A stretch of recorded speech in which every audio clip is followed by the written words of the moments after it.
నన్ను కరుణించమని కేకలు వేస్తూ ఉంటే అక్కడున్న ప్రజలంట వాడిని అణిచివేయడానికి వాడిని గద్దిస్తూ ఉన్నారు. Praise the lord. వాడిని ఏం చేస్తున్నారంట? గద్దిస్తున్నారంట, అణిచివేస్తూ ఉన్నారంట.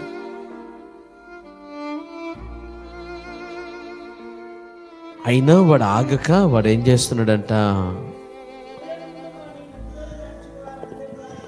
గద్దించరు కానీ వాడు మరి ఎక్కువగా, అక్కడ ఏంటిదంటే మరి ఎక్కువగా లోకము ఒకవైపు నేను బలహీనపరుస్తూ ఉన్నా, ఆత్మీయులు ఒకవైపు నేను బలహీనపరుస్తూ ఉన్నా, ఆత్మ సంబంధమైన వ్యక్తులు నిన్ను బలహీనపరుచున్నటువంటి మాటల చేత నేను కృంగదీస్తూ ఉన్నప్పటికీ మరి ఎక్కువగా నువ్వేంటంట? దేవుణ్ణి వేడుకోవాలి, యేసుని వేడుకోవాలి, పరిశుద్ధుడైన క్రీస్తుని వేడుకోవాలి.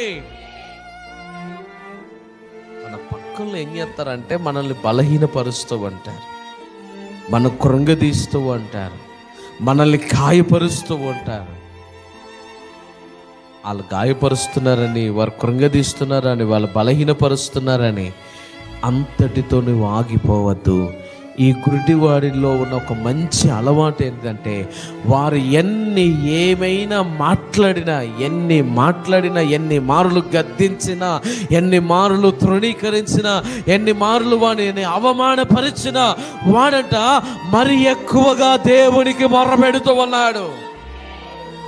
నువ్వు నేర్చుకోవాల్సిన అనుభవం ఏంటంటే నిన్ను తృణీకరించువారు, నిన్ను హేళన చేయువారు, నిన్ను అవమానపరచువారు, నిన్ను గద్దించువారు ఎక్కువగా ఉంటున్నా వారి కంటే మరి ఎక్కువగా నీవు దేవుని సన్నిధిలో మొర్రపెట్టు వారిగా మారిపోవాలి. Praise the Lord. చెబుదాం అందరు కలిసి హల్లెలూయా, హల్లెలూయా, హల్లెలూయా.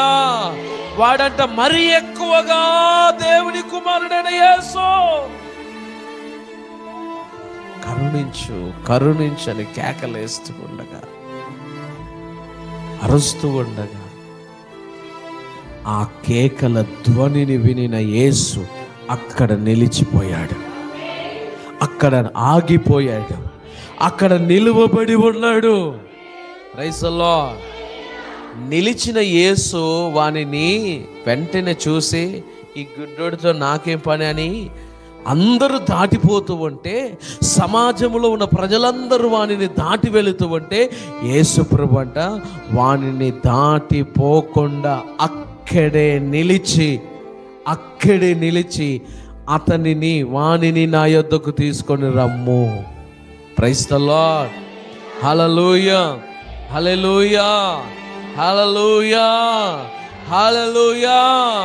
వాడు దగ్గరకు వచ్చినప్పుడు చూడండి, వాడు యేసుకు దగ్గరగా వచ్చినప్పుడు వాని చరిత్ర మారిపోయింది, వాని స్థితి మారిపోయింది, వాని స్థితిగతులు మారిపోయాయి. అవమానపరిచిన వారందరి నోరులు మూయబడ్డాయి. ఎప్పుడైతే వాడు యేసుకు దగ్గరగా నిలిచాడో వాడి గుడ్డితనము తొలగిపోయింది. Praise the Lord. యేసుకు దగ్గరగా ఎవరైతే రాగలుగుతారో వారి శాపగ్రస్తమైన అనుభవాలు ఆశీర్వాదకరముగా మారుతాయి.